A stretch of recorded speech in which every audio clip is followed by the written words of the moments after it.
A New York City landlord is moving to evict tenants after they operated an illegal Airbnb operation in their building.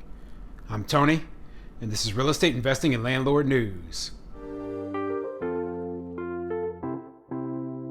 All right, so I have an interesting topic for you today, and it's going over Airbnbs. Now, a lot of the people who run these Airbnbs, they do something called rental arbitrage, right? So basically what they're doing is they're renting a unit from a landlord such as ourselves, and then renting it out, basically subleasing it out as a short-term rental through the platform Airbnb or VRBO or other, short-term rental platforms, right? And this is how they can get so many properties and not own anything and, make a profit. Now, I don't have an issue with it just as long as the landlord is aware that that is what the person is doing who is renting their unit or their house or whatever, okay?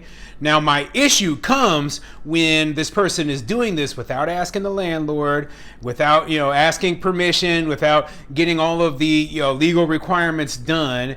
And then they're doing this thing, and in New York in particular, right, they have pretty strict short-term rental laws, and I believe in this story, they're actually violating those laws, right? And the city of New York isn't coming after the person who's hosting these Airbnb rentals. They're coming after the property owner. So, of course, the property owner is going to want to get those people out of there as quickly as possible, and I don't blame them.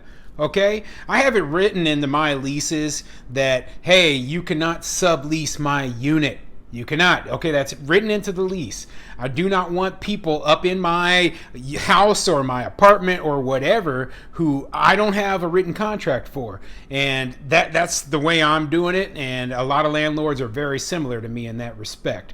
There's liability issues, etc. We just need to know who's going to be living here and who isn't. Okay, that's the main thing. And I don't blame these landlords one bit for wanting to evict these people. Now, unfortunately, they're in New York City, so it might be a little bit more difficult, but who knows at this point.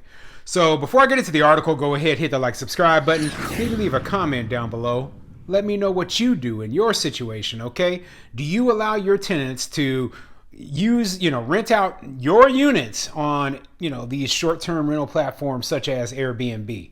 Or do you prohibit that? I'm just curious, I'll probably create a poll and ask the people who watch my videos what they would do in this sort of situation, if they would allow it or not. I know that I've heard that the people who do allow it usually charge a higher rental price because they think that might help cover some of the liability issues. But I don't know if that's the case or not.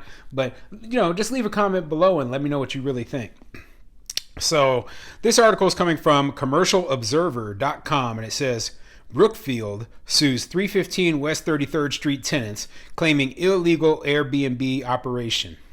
And yeah, this is a large landlord in New York City, right? But this is easily applicable in anywhere throughout the country where short-term rentals are operated, okay? I mean, I could face that here in Omaha where I get one of my tenants who suddenly gets the bright idea of renting my place out on Airbnb, But anyway, let's get into this article and see what it says. Some tenants ran an allegedly illegal Airbnb operation out of the luxury 315 West 33rd Street rental building, and landlord Brookfield Properties wants them out.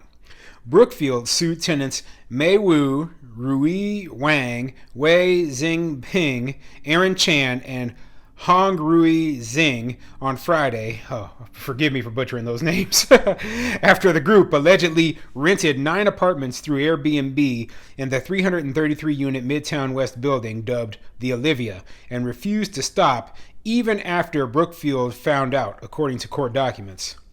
The scheme started in 2020 when Wu and Wang first rented a unit in the building and then began posting it on Airbnb, according to the suit filed in the New York County Supreme Court.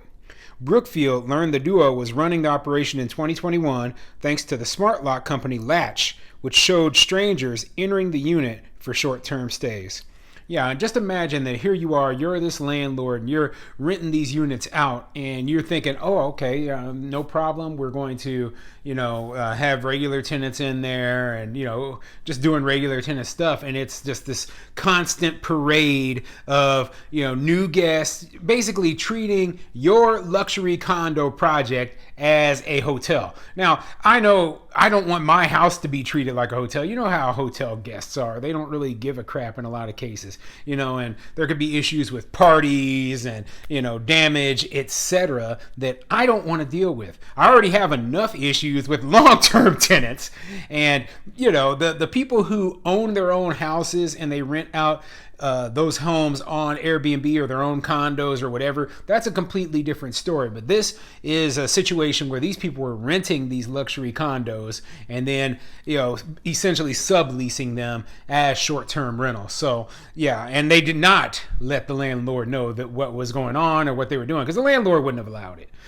Okay. The front desk staff at the building have observed a continuous, endless parade of unknown individuals arriving with luggage and advising front desk staff they were there to check into an Airbnb at the building, the complaint read. Tenants of the building have repeatedly complained of noise and smoke coming from the apartments, as well as strangers roaming the halls of the building and getting locked out of the apartments. Brookfield hit Wu and Wang with an eviction notice in August 2021, and the pair left only after the landlord took them to court, records show. Wu and Wang then allegedly roped in the other 3 residents to join the scheme, with several remaining in their apartments despite evictions, and at least one Airbnb guest refusing to leave, court records show. So now we've fallen into an Airbnb guest refusing to leave. So this falls onto the landlord, okay? So it starts off with, hey, this person is subleasing from this other person who is a tenant as well, right? And then they refuse to leave. So now the landlord has to go through an eviction process on the person who is being subleased to. And in a place like New York, where eviction is extremely difficult and a long, expensive process, that's a nightmare. This is why this landlord group did not want to sublease the units in the first place, okay? And I what can I say? I don't blame them. So it looks like the people who were in charge of the scheme, they got evicted back in August 2021, or they at least had the eviction filed against them in August of 2021, right? And then they knew some other people in the building to rent out these other units, right, and keep their little scheme going. So yeah, this is pretty bad. I don't like that, the property owner is the one who ends up suffering the most in this sort of situation.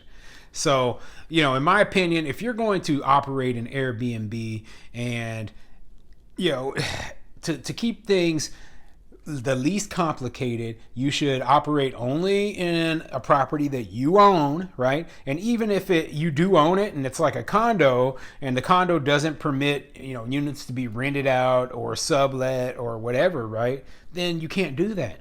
Okay, you should follow the rules and you'll have less problems. Even worse would be if you're violating the city laws that prohibit short-term rentals. And I believe that's the case in this story. Let me continue because I think it says that a little bit further down.